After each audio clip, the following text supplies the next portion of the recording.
지금 보고 있는 뉴스, 그 안에 다른 뜻이 있다면 언론의 숨은 의도 깔끔하게 반란해 드립니다. 시선집중 연장방송 언중유골. 네, 언중유골 함께해 주시는 두 분 소개해드리겠습니다. MBC 이지성 기자 모셨고요. 어서 오세요. 안녕하세요. 헬마우스 임경빈 작가 다시 모셨습니다. 어서 오세요. 안녕하세요. 다시 왔습니다. 네, 금요일에 바쁜 남자 헬마우스 되겠습니다. 자, 오늘 첫 번째 이야기는 어떤 걸까요? 연합뉴스 관련된 얘기입니다. 네, 요즘 좀 시끄럽던데. 네, 엄청 시끄럽죠. 지금 이제 기사형 광고를 한 2천여 건 송출했다가 포털 사이트에서 CP사라 그러죠. 컨텐츠 제공사의 제휴 지위를 이제 박탈당했습니다. 그래서 이제 뉴스 스탠드 쪽으로 이제 말하자면 이제 강등 조치를 당한 연합뉴스가 최근에 자사 보도를 활용해가지고 연일 강력하게 반발을 하고 있습니다. 자, 여기서 잠깐 정리하면 그러면 그렇게 그 제재를 받아서 실행에 들어가면 네. 포털에서 기사를 검색하면 연합뉴스발 기사는 이제 아예 뜨지를 않는 겁니까? 아닙니다. 그건 아닙니다. 그럼 뭡니까? 그림을 그려주시면. 그러니까 이제 CP사라고 해서 컨텐츠 제휴 회사가 되면 기본적으로 네이버에서 이제 수익 배분을 받는 그 이제 금액이 꽤 크거든요. 네. 그 금액 배분을 직접적으로 받는 위치에서 이제 내려가게 되는 조금 거죠. 쉽게 설명을 드리면요. 네. 그러니까 네이버가 큐레이션하는 뉴스가 있고요. 그냥 이용자가 검색했을 때 검색에 그냥 기사 걸리는 뉴스가 뚜루룩 있어요. 뜨죠. 네. 예. 검색에 걸리는 기사들은 굉장히 많습니다. 그런데 네이버가 따로 보기 좋게 큐레이션하는 거기에 포함되는 언론사를 뉴스 제휴사라고 그러면 하고요. 쉽게 그러면 이제 그 뉴스 검색하면 연합뉴스가 작성해서 이제 송구한 거 나오기는 하는데 네. 이렇게 이제 노출이 거의 안 될 것이다. 그쵸. 큐레이션한 부분에서. 그러니까 접속을 원 오브 했을 댐이 때, 되는 거죠. 그렇죠. 그러니까 그럼 접속을 이제- 했을 때 큐레이션된 뉴스에서는 볼 수 없는 그럼 거죠. 트래픽이 이제 확 떨어지게 돼 있는 거고. 네. 그렇죠. 이렇게 네. 되는 거죠. 그러니까 이제 연합뉴스를 자기 뉴스 스탠드에 이제 구독한 사람들한테만 이제 노출이 좀 쉽게 되고 대부분의 이 이용자들한테는 잘 노출이 안 되게 되는 거죠. 근데 아무튼 그 이유가 기사를 가장한 광고. 그렇습니다. 네. 저희가 사실 언중유골에서도 한번 다뤘던 적이 있습니다. 2천여 건 정도의 기사형 광고를 송출했다가 심지어 이제 그거를 이제 내부에서 홍보실 직원들이 작성한 걸로 이제 판명이 났었는데 그래서 이제 그걸로 그 퇴출이 된 뒤에 CP사에 퇴출이 된 뒤에 자신들의 일방적인 입장을 담은 기사를 계속해서 지금 송고를 하고 있습니다. 그러면 근데 지금 정치권 여야 가리지 않고 다 그 포털 막 욕하던데 왜 그러는 거예요? 굉장히 이례적이에요. 저는 깜짝 놀랐는데 이재명 후보는 물론이고 이제 윤석열 후보, 안철수 후보가 다 한 목소리로 이 네이버의 뉴스 제휴평가위원회라고 하는데 이제 포털 제휴평가위원회인데 그 이번에 결정을 내린 그 주체죠. 예, 그걸 이제 비판하고 나섰습니다. 이재명 후보 같은 경우는 특히나 두 번이나 이제 논평을 낸 걸 보고 저는 굉장히 좀 이례적으로 봤는데 그동안 이재명 후보 같은 경우는 거대 언론사들이 이제 기울어진 운동장을 형성하고 있어도 굉장히 좀 어려운 상황에서 선거 운동을 하고 있다 이런 입장을 많이 폈었는데 연합뉴스를 퇴출시킨 거는 이제 이 포털 권력의 막강함을 입증하는 거다. 문제가 있다라는 지금 지적을 하고 있고요.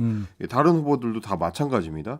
그래서 이제 연합뉴스 같은 경우는 이런 입장들까지 활용을 해가지고 제가 어제 좀 확인을 해보니까 지난 제재를 받은 12일부터 어제 오후까지 쏟아낸 관련 기사가 연합뉴스발로 20건 그야말로 이제 융단 폭격을 하고 있는 뭐 중입니다. 언론 자유 위축, 뭐 언론 탄압 이런 겁니까? 그렇습니다. 지금 근데 이제 이게 과연 그 합당한 공격인지 이 비판의 포인트를 제대로 갖추고 있는 건지는 좀 확인을 좀 해봐야 될 것이 애초에 뭐 저희가 말씀드린 것처럼 퇴출당한 사유가 무슨 뭐 논조가 문제가 있었다든지 혹은 뭐 기사의 질에 대해서 평가를 받고 이런 게 아니고 아주 확실하게 이제 위장 광고를 통해서 그걸 이제 포털에 송출한 것 자체가 이제 너무 좀 명확한 변명의 여지가 없는 그 잘못이었기 때문인데 그리고 이제 퇴출당한 게 CP사에서 퇴출당한 게 이제 연합뉴스만 있는 게 아니고 이 강등 결정 자체가 벌점을 6점 이상 받으면 재평가위원회 재평가에 회부되도록 그 규정이 갖춰져 있고요. 그거에 맞춰서 뭐 스포츠 서울 같은 다른 매체들도 똑같이 제재를 당해서 강등 조치를 받은 상황입니다. 연합뉴스만도 아니고. 네, 연합뉴스만 그러니까 받은 정해진 건 규정에 따라서 합당한 절차를 거쳐서 내린 결정이다.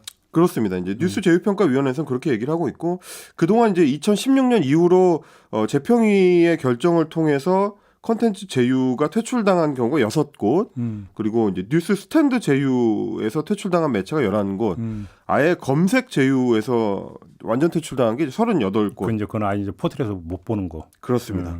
뭐 이렇게 이제 있어 왔는데 그 동안에는 사실 정치권이 이런 그 상황들에 대해서 이제 구명하는 지금처럼 이제 구명에 적극적으로 나서는 경우는 없었다는 걸 보면 이번에도 또 연합뉴스 같이 이제 큰 매체에 대해서만 영향이 큰 매체에 대해서만 대마불사의 원칙이 적용되는 거 아니냐 이런 생각을 하게 됩니다. 뭐 우리 이지성 기자가 또 포털 전문가시니까 어떻게 봐야 되는 겁니까? 어떻게 평가하세요? 일단 공정한 기준에 의해서 잘못한 부분에 대한 벌점을 정확히 매겼고 정확히 매긴 것도 아니에요. 굉장히 조금만 매겼는데도 이 점수가 나온 거예요. 그래요? 네, 그러니까 지금 제휴평가위원회가 6기거든요. 네. 그러니까 6기 운영 기간 동안에 그 광고형 기사들, 그러니까 기만한 기사들만 벌점을 매긴 거고요. 600여 건에 대해서만 벌점이 들어간 건데 그 점수가 나온 거죠. 그리고 역시 다른 언론사에는 똑같은 기준을 적용하면서 연합뉴스만 봐줘야 되는 게 말이 안 되죠. 이거는 적법하게 적합하게 퇴출이 된 걸로 보이고요. 그런데 왜 그럼 정치권은 한 목소리로 연합뉴스를 두둔하고 있습니까? 두 가지 이유가 있을 것 같은데요. 그러니까 첫 번째는 좀 가능성이 낮은 이유인데 제대로 내용을 모르고 하는 거다. 언론의 자유 운운하는 게 제대로 내용을 몰랐다. 그러니까 이 가능성이 낮은 거고요. 두 번째 이유가 커 보이는데요. 일단 그 포털에서 제가 노출도를 또 분석을 해본 적이 있잖아요. 연합뉴스의 노출도가 항상 1위 아니면 2위입니다. 그렇죠. 그러니까 중앙일보와 연합뉴스가 1, 2위를 시간대마다 다투고 있는데 연합뉴스가 차지하는 비중이 거의 뭐 언론사 수는 엄청 많은데 연합뉴스 혼자서만 20% 차지하기도 하고 그래요. 결국은 약간 과장하면 그 포털의 낮을 지배하는 건 거의 연합뉴스다. 네, 이런 맞아요. 식으로도 얘기를 하죠. 다음 같은 경우는 훨씬 더 그 점유율이 크고요. 그러니까 어쨌든 우리나라 언론 지형이 보수 논조의 언론사의 비중이 훨씬 많은 상황에서 그나마 연합뉴스가 한 20% 전후로 차지하고 있는 것이 뭐 이재명 후보 입장에서는 도움이 그렇죠. 된다고 판단했을 수 있어요. 근데 윤석열 후보나 안철수 후보가 나서는 거는 이거는 정말 그냥 연합뉴스에 어차피 돌아올 연합뉴스니까 잘 보이게 하니까 아마 언론 이런- 자유 운운하는 건 말이 안 되거든요. 이 점을 봐야 될 것 같은데요. 이제 정치권에서 한 목소리로 연합뉴스를 주둔하는 배경에는 그러니까 선거 표심에 영향을 미치는 데서 언론 보도가 상당히 중요한데 특히 그러니까 연합뉴스 의존도가 네, 형편이 열악한 언론사일수록 의존도가 높죠. 네. 그리고 이제 특히 그러니까 그 이건 뭐 형편과는 상관없이 이제 또 그 지방지라든지 지방 방송의 연합뉴스 이제 인용도가 상당히 높은 걸로 저는 알고 있는데 결국은 연합뉴스가 한 회사로서의 어떤 그 위상 말고 다른 언론사 보도에 미치는 영향이 무형의 영향이 엄청나게 크거든요. 그렇죠. 그럼요. 그러니까 그런 상태에서 연합뉴스하고 척을 졌을 때 이제 대선 가도에 상당히 불리할 수 있다. 네. 뭐 이런 어떤 판단에 따라서 일단 그냥 연합뉴스 손들어주는 이런 그 지금 모습을 보이고 있는 것이 아닌가라는 분석이 가능할 것 같은데, 네.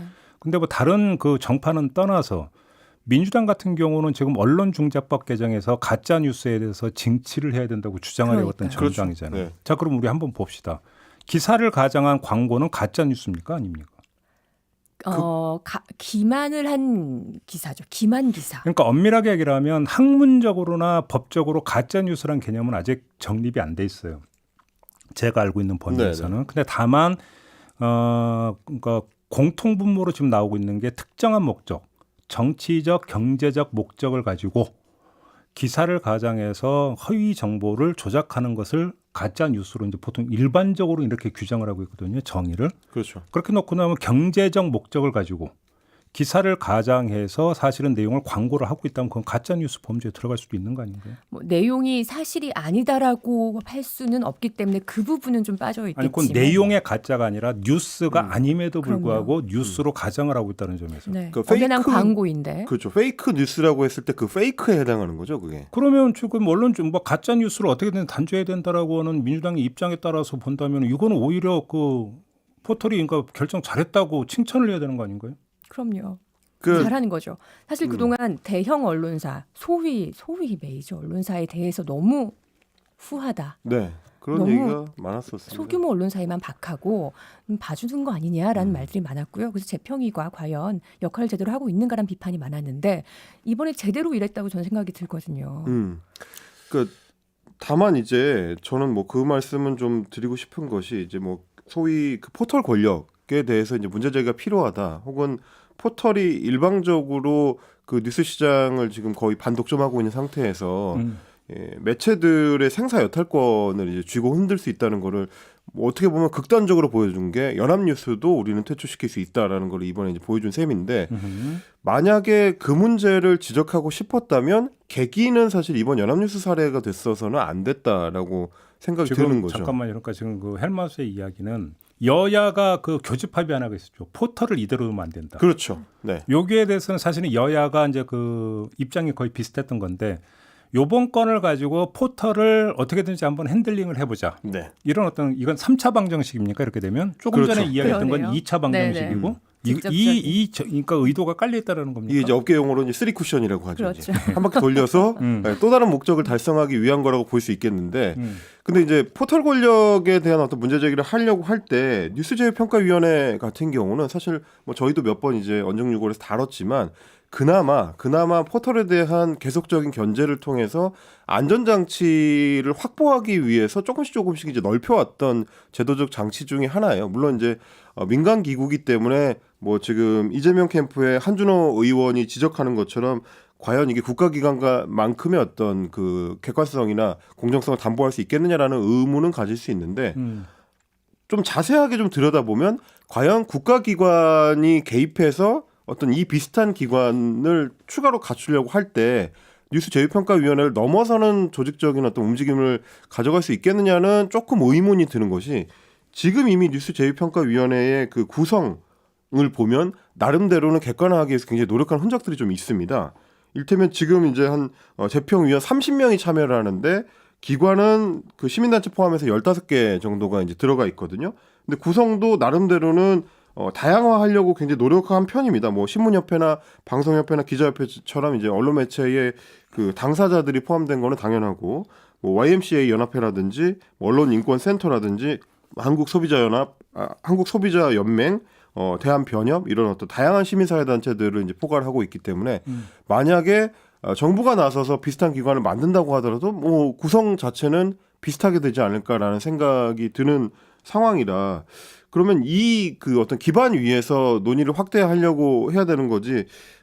민주당에서 이야기하는 것처럼 불투명하다라는 식의 이제 주장이 과연 이제 합당하냐. 뭐 이 부분은 조금 저는 의문이 들었습니다. 알겠습니다. 그다음에 마지막으로 하나 더 짚을 게 연합뉴스나 뭐 일부 언론단체는 언론자유 침해다 이런 식으로 주장을 하던데 언론자유 개념이 완전히 다른 것 같다. 그러게요. 언론자유라고 하는 것은 취재와 보도의 자유를 뜻하는 거 아닙니까? 그죠?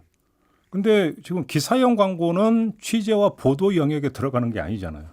거기서 왜 언론 자유가 왜 나옵니까? 이게 이제 최성식 변호사의 표현에 따르면 오히려 네이버에 대한 업무 방해다라는 표현을 할 정도로 뭐 영업의 자유인지는 모르겠으나 언론의 자유는 아니지 않습니까? 그러니까요. 네이버에 대한 업무방해라면 네이버 이용자들에 대해서는 뭘 적용할 수 있을까요? 다 속인 거잖아요, 독자들. 그렇죠. 네, 속인 거니까 사기죠, 사기. 심지어 이걸 2009년부터 시작했답니다. 지금 2021년이에요.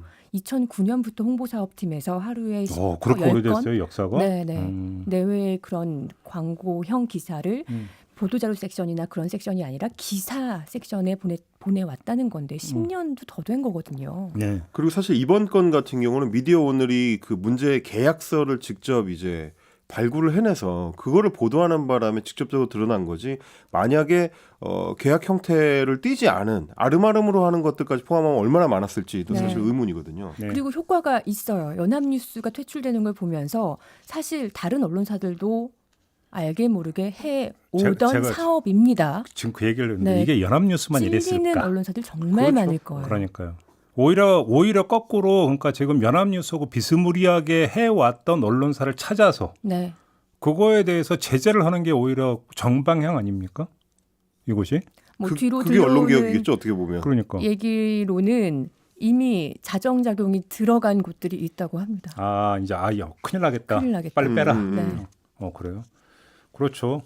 이거 쫓아 안 하면 그게 더 문제인 거죠. 사실 뭐 논조를 가지고 뉴스 제휴평가위원회가 벌점을 주거나 평가할 수는 없습니다. 그렇게 되면 그게 언론의 자유를 침해하는 그렇죠. 게 되겠죠. 네, 말이 안 되는 네. 거고. 근데 이렇게 엄연한 불법 행위라면 네. 단호하게 대처해야 되고요. 네. 다른 언론사들도 문제가 있다면 단호하게 해야 언론 환경 깨끗해지겠죠. 네.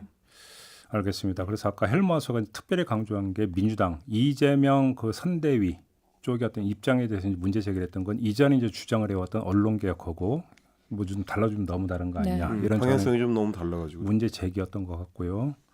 저도 한번 그 대답을 들어보고 싶네요. 뭐라고 할지. 네. 이 정도로 마무리하고요. 두 번째 이야기로 좀 넘어가죠. 두 번째 이야기는 이제 선관위에서 나온 얘기입니다.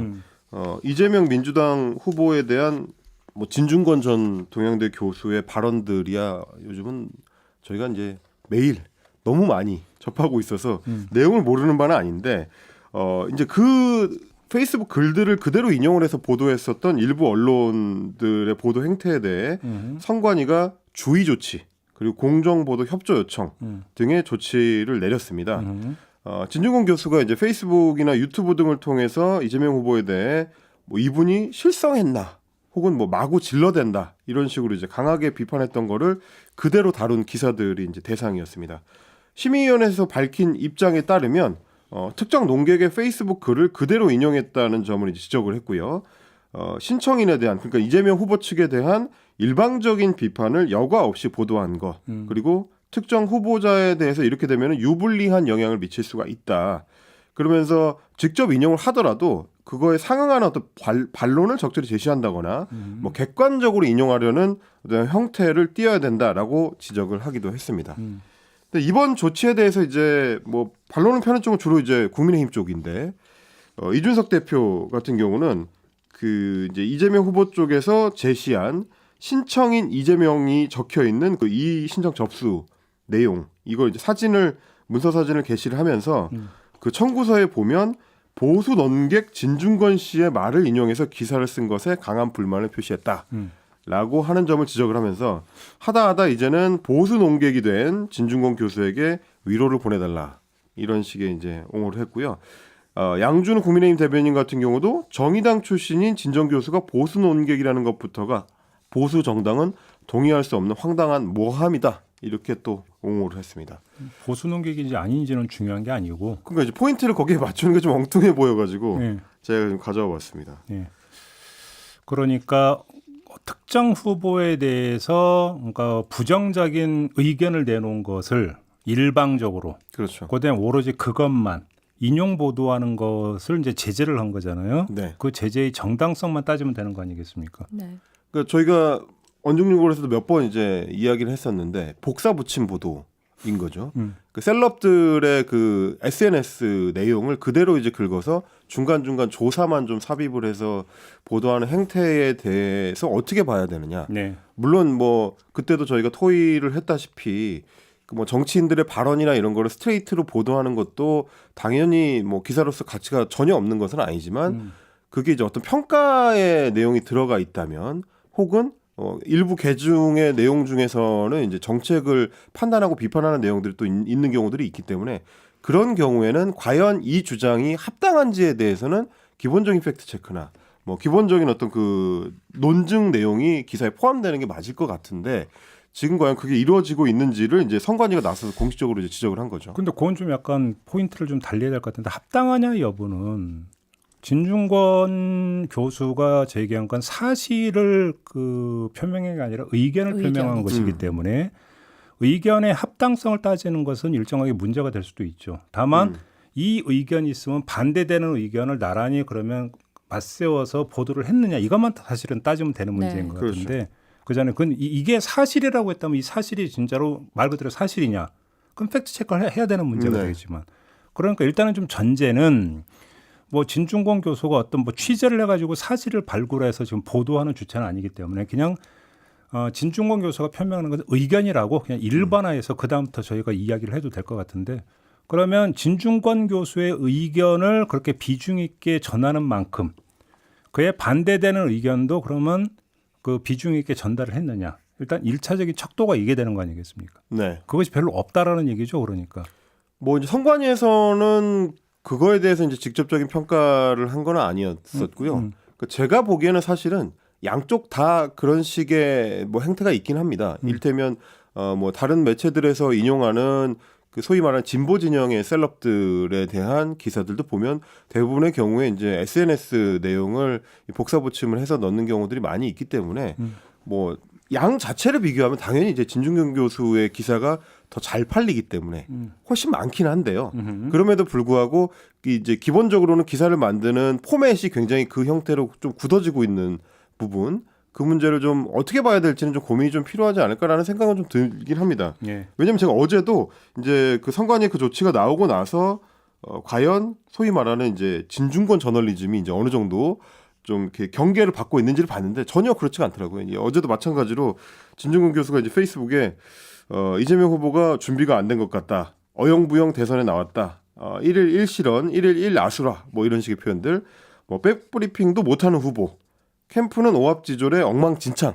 후보를 교체하든지 해야 된다. 이제 이런 어떻게 보면 이제 그 공격인 건데요. 이걸 쏟아낸 거를 이제 조선비즈 같은 매체들이 또 역시 마찬가지로 거의 이제 복사 붙임을 해놓듯이 이제 기사를 생산을 했더라고요. 그러니까 이제 선관위 조치가 어떻게 나오든지 우리는 계속한다. 이런 상황인 것 같아서 조금 그 문제를 좀 다시 한번 얘기를 해보고 싶었고 저는 이제 추가로 좀 얘기를 해보고 싶은 게 이제 김민하 정치평론가 같은 경우는 뭐라고 하냐면 거의 윤캠프라는 이제 표현을 사용을 합니다. 진중권 교수를 비롯해서 뭐 권경혜 변호사라든지 서민 교수라든지 이런 소위 말하는 이제 페이스북 셀럽들 한경나 멤버들이라고 하죠. 이제 한 번도 경험해보지 못한 나라 이제 단행본 저자들 그룹 이분들이 거의 윤석열 캠프인데 왜 아닌 것처럼 이제 페이스북에 글을 쓰고 아닌 것처럼 뉴스 보도에서 인용을 하느냐 이런 부분 사실상의 이제 논조가 그 윤석열 캠프의 논조와 이제 싱크로를 맞추고 있는데 마치 이제 중립적인 인사들인 것처럼 혹은 이제 기사의 앞단에 보통 뭐라고 하냐면 이제 진보 진영 출신의를 이제 집어넣기 때문에 이런 식으로 이제 객관을 가장하는 방식의 보도가 맞느냐 또 이런 지적을 하는 경우들도 있습니다. 이 부분을 좀 같이 얘기해 보면 좋지 않을까 싶어가지고. 뭐 유명한 사람들이 당 대표가 뭐 자기 SNS에 갖다가 올리는 거야 뭐라고 할 수가 없겠죠. 근데 적어도 언론사 간판을 달고 있는 곳이라면 특히 선거를 앞두고 있는 시점에서 어느 한 후보에 대한 뭐 공격성 발언에 뭐 그 기사를 꼭 쓰고 싶다면 뭐 반대되는 쪽의 의견을 함께 싣거나 아니면 그에 대한 해당 후보의 반론을 싣거나 하는 정도의 노력은 기울여야 되는 게 아닌가. 사실 평상시에도 이게 이루어지면 좋겠지만 뭐 쉽지는 않은 상황이니 선거 앞두고의 기간 동안만이라도 언론사들이 좀 그런 노력을 해줘야 되지 않을까 싶어요. 사실 이거 제재할 수 있는 방법이 지금 현재 없잖아요. 그렇죠. 뭐 선관위는 뭐 조치를 하긴 그러니까 했는데 선거 앞두고 있기 때문에 선관위가 그렇죠, 제재할 네. 수 있었던 거지. 평상시에는 이런 문제성 있는 저널리즘을 제재할 수 있는 수단이 없거든요. 근데 이제 아마 말씀하신 것처럼 이제 반론을 그 상대 후보 측의 반론을 실으려고 하면 굉장히 민망하긴 할 거예요. 뭐 이를테면 이재명 후보 캠프 대변인한테 연락을 해서 진중권 교수가 캠프가 오합지졸이고 엉망진창이라고 하는데 어떻게 생각하십니까? 이런 거를 물어야 되는 상황이 되는 건데 그걸 묻다 보면 아마 제가 기자라면 약간 현타가 올 것 같은 이거를 과연 캠프에 질문을 할 수 있는 내용일까? 그러면 왜 질문을 못해요? 진중권 교수가 이제 캠프를 오합지졸이라고 평가했는데 어떻게 생각하느냐? 그걸 매번 묻게 되면 말이죠. 이제 하루에 그 비슷한 기사를 여러 건을 내는데 지금 이제 핵심어는 네. 매번이군요. 매번. 그렇죠. 이제 매번 이런 얘기를 할 때마다 매번 똑같이 이제 질문을 하게 되고 아마 답변도 똑같이 나올 텐데 그러면 좀 기자 입장에서 좀 민망할 수도 있지 않을까. 그러면 그런 기사 쓰지 말아야죠. 그렇네요. 민망하면. 그러니까 이제 기자 입장에서는 만약에 그걸 묻기 시작하면 지금 말씀하신 것처럼 이걸 계속 써야 되나? 혹은 이걸 계속 쓸 수 있을까라는 생각이 들 거라서 지금같이 이제 기사를 쏟아내는 거는 못 하게 되는 거잖아요. 그러니까 오히려 반론을 못 시키게 되는 문제가 아닌가. 그러니까 본질로 들어가면 그러니까 그걸 애용하는 보도에는 사실은 이심전심이라는 게 깔려 있는 거죠. 그러니까 이걸 통해서 내가 하고 싶은 말을 가름한다. 네. 그렇죠. 그러니까 구차하다라는 표현이 나오죠. 입구자에다가 빌릴 차자를 써가지고 입을 빌린다. 그렇죠. 뭐 잠깐 지금 퍼뜩 생각나고 괜찮은데 구차한 보도 어떻습니까? 구차하죠. 정확한 표현인데요. 구차 보도. 하나 지금 지원해서 네, 어디 가서 쓸 거면 500원 내고 써요. 알겠습니다. 제가 꼭 500원씩 적립해가지고 나중에 모아서 드리는 걸로. 그러니까요. 근데 이제 그 생각이 언뜻 들었어요. 지금 말씀하신 것처럼 내가 하고 싶은 말을 인용하는 형태로 하기 너무 좋다. 그러니까 본질적인 문제가 이것도 수십 년 된 얘기인데 그래서 뭐 우리나라 그러니까 방송은 안 되지만 신문 같은 경우는 차라리 지지 후보 밝히고 우리 신문은 이 사람 저기 지지합니다라고 밝히면 차라리 뭐 중립 객관을 가정해서 독자들이 오인할 수 있는 여지가 오히려 더 줄어드는 거 아니냐. 뭐 이 얘기 수십 년 된 얘기예요, 사실은. 그렇죠. 네. 이게 이제 막히다 보니까 계속 이제 구차한 보도가 나오는 거 아니겠습니까? 뭐 그런 본질은 그거 아닌가요? 그렇죠. 네. 따지고 보면 그런 매체들 입장에서는 진중권 교수라는 셀럽의 등장이 혹은 뭐 존재가 얼마나 반갑겠어요. 예전 같으면 핵심 관계자는 하면서 인용 보도를 해야 됐는데. 그러니까 쿼트가 달리지 않은 거는 기자가 쓴 기사인 거잖아요. 그렇죠. 기자가 직접 취재한 내용에 대해서는 반드시 반론을 따야 합니다. 그거는 뭐 제재 대상이 될 수 있어요. 근데 쿼트에 대해서는 그런 의무가 부여되지 않고 있는 현실. 따옴표니까. 네, 이건 그 사람의 의견이니까. 언론사나 기자의 의견이 아니라. 진중권 교수한테 반론하세요. 이렇게 되는 거군요. 그리고 또 이제 현재 반론 보도라고 하는 것도 보면 진중권 교수가 페이스북에서 이렇게 비판했다 한 다음에 그 맨 뒤에 가면 이에 대해서 이재명 캠프는 뭐라고 했다라고 한 줄 달리는 경우가 많아요. 근데 과연 그것이 이제 제대로 된 반론이냐? 이거는 사실은 좀 따져보니까 말 그대로 그냥 구색 맞추기, 용 반론이 거의 대부분이죠. 뭐 한두 번 경험해 보는 것도 아니고. 네. 그렇죠? 선거 앞두고는 좀 세게 제재할 필요가 있어 보입니다. 선관위가 잘한 것 같아요. 그래요. 네, 뭐 또 이게 이제 그 선관 오히려 그러니까 공정성을 잃은 선관위 과거 내려까지 쭉 하면서 그 케이스에 이번 것도 좀 포함을 시키는 보도가 오히려 더 많던데요. 뭐 그 정도로 하고요. 마지막 이야기는 어떤 겁니까? 이제 특종에서 오보로 끝난 일명 그 김혜경 검은 옷 사진 논란입니다. 다스베이더. 네, 그렇습니다.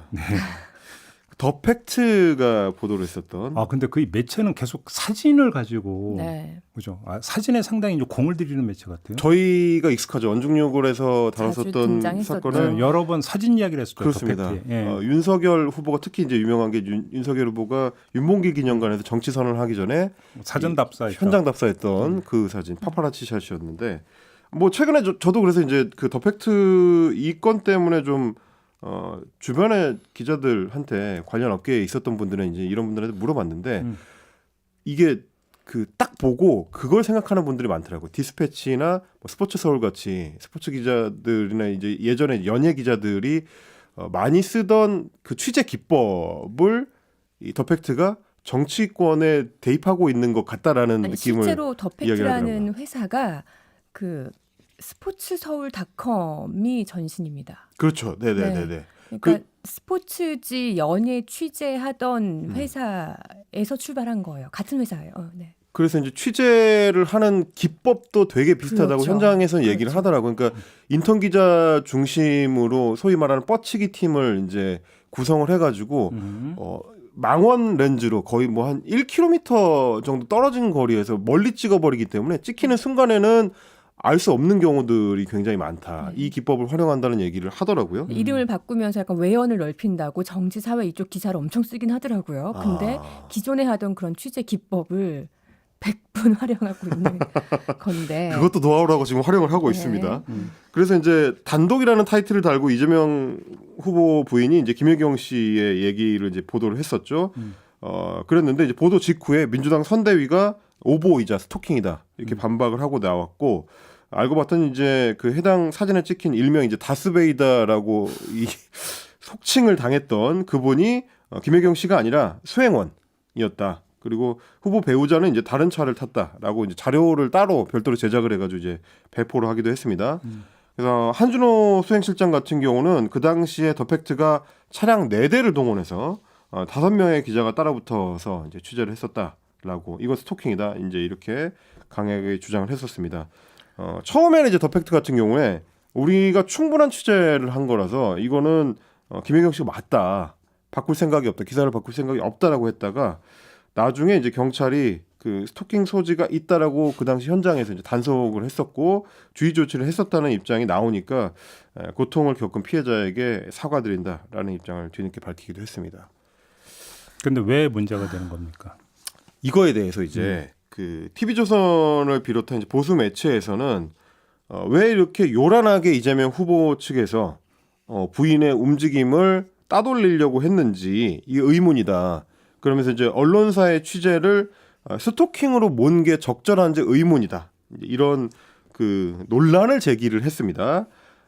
이재명 후보 측의 대응을 오히려 이제 문제 삼은 건데 저는 좀 애초에 더 팩트 기사가 이제 단독이라는 타이틀을 달고 나왔는데 뭐에 대한 단독인지를 모르겠어요. 그러니까 이 사진 보도가 어떤 그 보도 가치를 갖고 있는 건지를 좀 따져봐야 된다는 거죠. 그러니까 김혜경 씨가 맞는지 아닌지 자체가 과연 보도 가치가 있는 내용인가? 아니 뭐 굳이 애들로 갈 것 없이 네. 이런 거잖아요. 그러니까 김혜경 씨가 이제 119에 이제 병원에 갔고 그러면서 어떤 쓰러진 경위를 둘러싸고 뭐 이런저런 이야기가 나왔고 민주당 선대위에서는 그건 유언비어라고 강력히 대응한다고 했고, 네. 그죠? 근데 그런 차원에서 그러면 정말로 유언비어일까? 이제 검증 차원에서 김혜경 씨 모습을 기다리고 있다가 찍은 거고. 근데 다스베이 굳이 저렇게까지 복장을 할 이유가 있을까? 뭐 특히 상처 부위를 가리려고 했던 거 아닐까? 뭐 이런 의심의 눈초리. 그래서 그 저 사진이 가치가 했죠. 있다. 네. 뭐 이렇게 연결됐던 거 아니에요? 그러면 이제 저는 이게 그래서 제가 제기하고 싶었던 거는 뭐냐면 일단은 1차적으로는 그렇게 가린 인물이 김혜경 씨 본인이 맞는지에 대해서 확실한 검증이 일단 필요했던 거고. 그게 포인트인데 아니 네. 누가 봐도 너무 독특하고 이상한 복장이긴 했어요. 눈길이 가긴 하죠. 뭐 거기 주변에 있던 기자들은 다 주목을 했을 거예요. 그런데 이 사람이 김혜경인지 아닌지를 정말 다 너무 가렸기 때문에 알 수 있는 방법이 아무것도 없어요. 그렇죠. 그럼 네. 그런 단정 짓는 기사를 쓰면 안 되는 거죠. 그리고 애초에 이제 후보 측에서는 기사가 나가기 전에도 아니다라고 이제 밝혔다고 하기 때문에 더 그런 거고 또 하나는 뭐냐면 저는 이제 만약에 그렇게 얼굴을 가린 상태가 아닌 김혜경 씨를 더 팩트에서 촬영을 했다면 그러면 지금 이제 후보 측에서 밝힌 바대로 뭐 꼬맨 흔적이 뭐 있었다. 그러면 그게 과연 이재명 후보 측에서 밝힌 대로 넘어져서 생긴 상처인지 혹은 일각에서 이제 찌라시에서 이야기하는 것처럼 무슨 누군가한테 폭행을 당해서 생긴 상처에 대해서 이제 봉합을 한 건지 그거를 더 팩트가 입증을 할 수가 있나요? 예를 들면 그러니까 이제 그런 부분 그러니까 사진 촬영을 해서 보도를 하고자 했을 때 어떤 식으로 검증을 할 건지 어떤 목적을 가진 건지를 이 보도 가치로서 명확하게 입증을 할 수 있는 내용인가 그 부분이 저는 오히려 좀 의문이었어요. 뭐 본인들이 잠복을 하고 여러 명을 풀어서 지켜보다 보면은 그걸 포착을 할 수 있을 수 있겠다는 가능성을 가지고 그 현장에 갔겠죠. 잠복을 했겠죠. 근데 어쨌든 포착이 된 것은 누군지 알아보기 힘든 여성들만 본 거잖아요. 그러면 뭐 복장이 이상한 사람이 나왔다까지는 관찰한 대로는 쓸 수 있다고 쳐요. 근데 그렇게 누군지 알 수 없는 상황에서 이 사람이 김혜경 씨다라고 단정 짓는 걸 쓴 거는 이거는 제재 대상이 되지 않나요? 근데 아무튼 그 다스베이더 이 사람이 김혜경에 대해서 뭐 밝혀진 게 없잖아요. 그게 설령 그 사실이라 하더라도 그렇죠. 그 사진에서 밝혀지는 게 뭐가 있어요? 그러니까요. 그러니까 말씀하신 것처럼 사진을 통해서 최종적으로 뭔가를 밝히려고 했다면 아마 이런 거 아닌가요? 왜 저렇게까지 뭔가 칭칭 그러면 몸을 감싸야 되는가? 싸맸는가? 뭔가 있으니까 저런 거 아니냐? 이거잖아요. 이거는 뭐냐면 막연한 의심일 뿐인 거죠. 그런 막연한 의심을 불러일으키기 위한 팩트도 아니고. 보도를 그죠? 하려고 하면 그냥 그 사람만 뭐 왜 이 사람은 누굴까라고만 해도 그런 의심은 다 불러일으킬 수 있어요. 근데 그거를 이 사람이 김혜경이야라고 단정 지어서까지 한 거는 정말 이것도 무슨 의도가 있는 게 아니에요. 의도가 너무 명백히 의심도 있는 상황인 거고. 아니 근데 그러면은 이 사람이 그런 얘기도 할 수 누굴까는 있잖아요. 보도할 수가 없지 않습니까, 사실. 아니 보도할 수는 그러니까 원래 이 인터넷 매체에서 네네. 가십성, 눈길을 끄는 기사는 많이 쓰잖아요. 그리고 대선 후보란 말이에요. 그러면 잠복하고 있다가 특이한 복장의 사람이 나오면 뭐 이런 사람이 왜 나왔을까 정도까지는 쓸 수 있다고 우리가 100번 양보를 할 수 있다고요. 그런데 이렇게 말도 안 되게 이 사람이 김혜경 씨야라고 하는 거는 아니라는 거죠. 그러니까 자, 그럼 이런 말도 할 수 있죠. 그러면 같은 대선 후보인데, 같은 대선 후보 배우자인데, 김혜경 씨 촬영하기 위해서는 이렇게 잠복을 하면서 왜 김건희 씨 촬영하기 위해서는 잠복을 안 하느냐라는 그렇죠. 질문이 나올 수 있잖아요. 나올 수 있죠. 네. 그래서 실제로 서초동의 비싼 아파트 단지에는 그렇게 오래 잠복을 오래 못할 거예요. 많은 사람들과 차가. 네네네. 네. 접근 불가합니까? 안 쫓겨나겠죠, 살아봐서. 안 살아봐서. 그리고 실제로 왜냐면 이제 제가 취재하러 가서도 많이 쫓겨난 적이 있기 때문에. 근데 뭐 윤석열 후보가 이제 그 대선 출마 선언하기 전에 뭐 개 데리고 산책하고 뭐 하고 온 거 사진으로 포착된 게 여러 번 있잖아요. 그렇죠.